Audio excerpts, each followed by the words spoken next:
है। एक तो ये बीजेपी के लोगों का तकिया कलाम हो गया है। तो मुसलमान तो बाबर की औलाद है और तुम गद्दार राणा सांगा की औलाद हो। ये हिंदुस्तान में तय हो जाना चाहिए। संसदीय मर्यादाओं का ध्यान रखें। ये देश किसी के बाप का देश है। हिंदुस्तान में विभिन्न जातियों के धर्मों के लोग रहते हैं। इस देश की मिट्टी पर जितना अधिकार हिंदू का है उससे कम अधिकार हिंदुस्तान के मुसलमान का है। माननीय श्री रामजी लाल सुमन। मैं समझता हूं देश का जो गृह मंत्रालय है उसका प्रमुख काम है देश की एकता को बनाए रखना, सामाजिक सद्भाव को बनाए रखना। ये पूरा देश एक घर है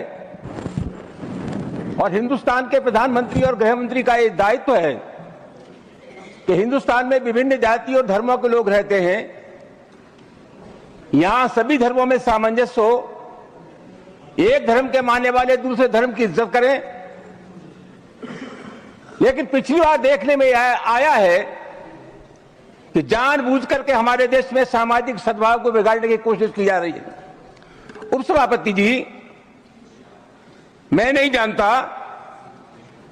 अभी होली का त्योहार था और मैंने कहीं नहीं पढ़ा कि किसी मुसलमान ने यह कहा हो कि हम सद्भावना बिगाड़ना चाहते हैं या होली के त्योहार में व्यवधान पैदा करना चाहते हैं। लेकिन इसके बावजूद भी तमाम ऐसे बयान आए जिसके चलते समाज में दरार पैदा हुई, रिश्ते खराब हुए। सर, एक बिहार के विधायक हैं और एक उत्तर प्रदेश के विधायक हैं। इन दोनों लोगों ने यह कहा कि मुसलमान अपने घर में कैद हो जाए होली पर। उत्तर प्रदेश के एक मंत्री ने कहा कि जिनको रंगों से नफरत है वो हिंदुस्तान छोड़ रहे हैं। और सभापति महोदय,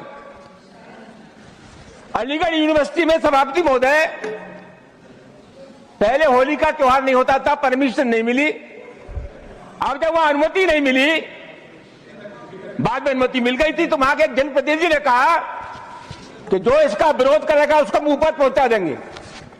सभापति जी, ये कानून का राज है, यह जंगल का राज है।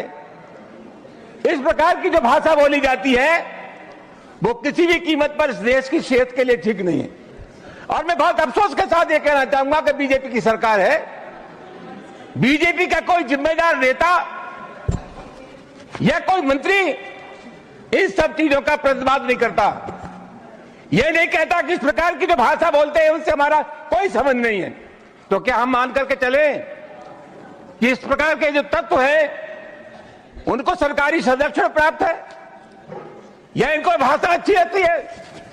सभापति महोदय, बार बार कहा जाता है और अभी कहा गया कि जो लोग होली में के त्योहार पर होली नहीं खेलना चाहते, और जैसा मैंने कहा जिनको रंग पसंद नहीं है वो हिंदुस्तान छोड़ दें। उस सभापति महोदय, मैं आपके मार्फत से जानना चाहूंगा, ये देश किसी के बाप का देश है। हिंदुस्तान में विभिन्न जातियों के धर्मों के लोग रहते हैं। इस देश की मिट्टी पर जितना अधिकार हिंदू का है उससे कम अधिकार हिंदुस्तान के मुसलमान का है। राष्ट्रीय आंदोलन में हिंदू, मुसलमान, सिख, ईसाई सब लोगों ने तिरंगे झंडे के नीचे एक कौम बनाई।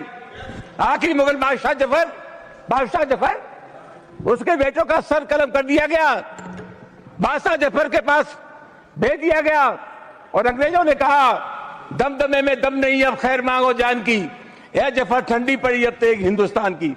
बूढ़ा बादशाह जफर ने कहा गाजियों में बू रहेगी जब तक ईमान की, तख्त से लंदन तक चलेगी तेग हिंदुस्तान की। सभापति महोदय, कौन है इसका ठेकेदार? हर बात में एक तो बीजेपी के लोगों का तकिया कलाम हो गया है सभापति महोदय कि मुसलमान, इनमें बाबर का डीएनए है। उप सभापति महोदय, मैं जानना चाहूंगा कि बाबर का डीएनए मुसलमान में है। हिंदुस्तान का मुसलमान तो बाबर को अपना आदर्श मानता नहीं है, वो तो मोहम्मद साहब को अपना आदर्श मानता है, सूफी संतों की परंपरा को अपना आदर्श मानता है। लेकिन सभापति महोदय, मैं जानना चाहूंगा कि बाबर को लाया कौन? बाबर को इब्राहिम लोधी को हराने के लिए राणा सांगा लाया था। तो मुसलमान तो बाबर की औलाद है और तुम गद्दार राणा सांगा की औलाद हो। ये हिंदुस्तान में तय हो जाना चाहिए। अगर बाबर की तो आलोचना करते हैं, राणा सांगा की आलोचना नहीं करते। सभापति महोदय, ये बहुत सभापति महोदय, ये देश की एकता का अनुभवी आदमी है, बातचीत में संसदीय मर्यादाओं का ध्यान रखें। संसदीय मर्यादाओं का ध्यान रखें। Your time is over.